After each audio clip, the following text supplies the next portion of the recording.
Hai, Assalamualaikum dan salam sejahtera. Nama saya Amy Khairina binti Azman dari SKP Metodis 1. Amalan budaya membaca dalam masyarakat mendatangkan banyak faedah kepada kita. Oleh itu, kita semua perlulah berusaha mengamalkan budaya membaca kerana membaca dapat mengisi masa lapang yang berfaedah. Kawan-kawan, pada hari ini saya akan berkongsi sebuah buku yang telah dibaca. Buku ini bertajuk Hilang Jejak. Buku ini mengandungi 78 muka surat yang telah diterbitkan oleh Associated Educational Distributors Sdn Bhd pada tahun 2011. Buku ini ditulis oleh Muhammad Faris Iqmal dan berharga RM14.50. Saya sangat teruja membaca buku ini kerana cerita ini penuh dengan pengajaran dan boleh dicontohi oleh saya dalam kehidupan. Sinopsis dalam cerita ini, penulis menceritakan tentang kisah 4 sekawan yang tidak mendengar nasihat ibu bapa. Akibatnya berlaku satu kejadian yang menakutkan dan kerisauan keluarga.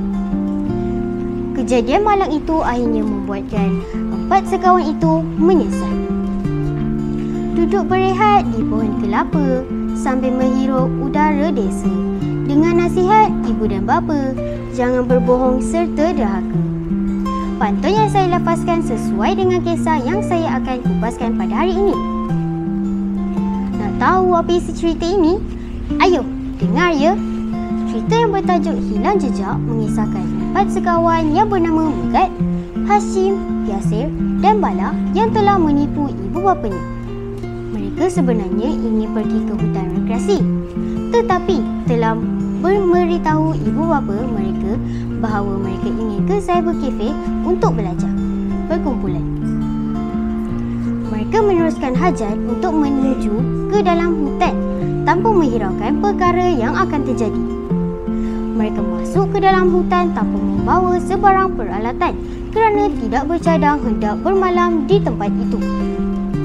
Keadaan menjadi lebih buruk kerana tiada siapa yang mengetahui mereka telah masuk ke dalam hutan itu.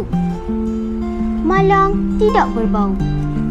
Puas mereka merokai flora dan fauna di dalam hutan. Tanpa mereka sedari, hari makin gelap dan mereka tidak jumpa jalan keluar. Yasir dan Hashim sangat kehausan. Bala dan Megat pula terduduk di tanah kerana kepenatan.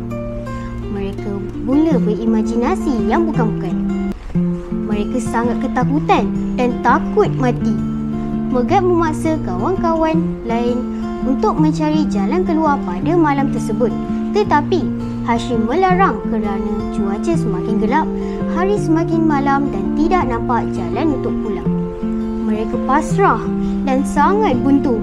Yasir dan Bala mendapat idea untuk membuat asap dari unggun api, berharap ada orang yang nampak asap itu dan dapat membantu mereka keluar. Sementara di rumah Yasir, ibu bapa Yasir iaitu Encik Samad dan Puan Junaidah tidak sedap hati kerana Yasir tidak pulang-pulang dari cyber cafe. Mereka sangat risau kerana telah waktu maghrib. Tetapi langsung bayang-bayang Yasir pulang ke rumah, bapa Yasir menelefon Haji Burhan iaitu ayah kepada Hashim untuk bertanyakan sama ada Yasir ada di rumah beliau atau tidak. Encik Burhan juga bertanya perkara yang sama kepada Encik Samad. Rupa-rupanya Mila, kakak kepada Yasir, telah nampak 4 sahabat itu menuju ke pekan, tetapi dia tidak pasti ke mana tujuan mereka pergi. Encik Samad dan Haji Burhan mengambil keputusan untuk ke rumah Encik Hamdan iaitu ayah kepada Megat. Rupa-rupanya Encik Hamdan tidak menyedari bahawa anaknya Megat juga tidak pulang ke rumah. Encik Hamdan terus menelefon Encik Selvem, ayah kepada Bala, untuk menanyakan sama ada Megat dan kawan-kawan yang lain ada di rumahnya. Jawapannya hampa. Mereka bersetuju untuk berkumpul di rumah Encik Hamdan dan berbincang untuk mencari anak mereka. Akan tetapi, mereka telah berputus asa. Puas mereka mencari di pekan dan cyber cafe.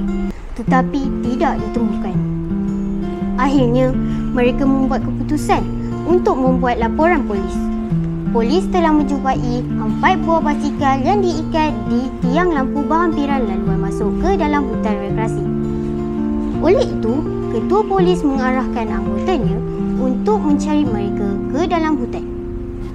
Polis terpaksa menaiki helikopter kerana hari telah malam dan keadaan di dalam hutan sangat gelap. Apakah yang akan terjadi seterusnya kepada 4 sahabat ini? Adakah Megat dan kawan-kawannya dijumpai? Untuk mengetahui pengakhiran cerita yang menarik ini, bolehlah dapatkan di perpustakaan atau di kedai buku. Harum sungguh bunga kemboja, bunga kenanga cantik tersemat. Janganlah baca kulitnya sahaja, teliti kandungan sehingga tamat. Sekian, terima kasih.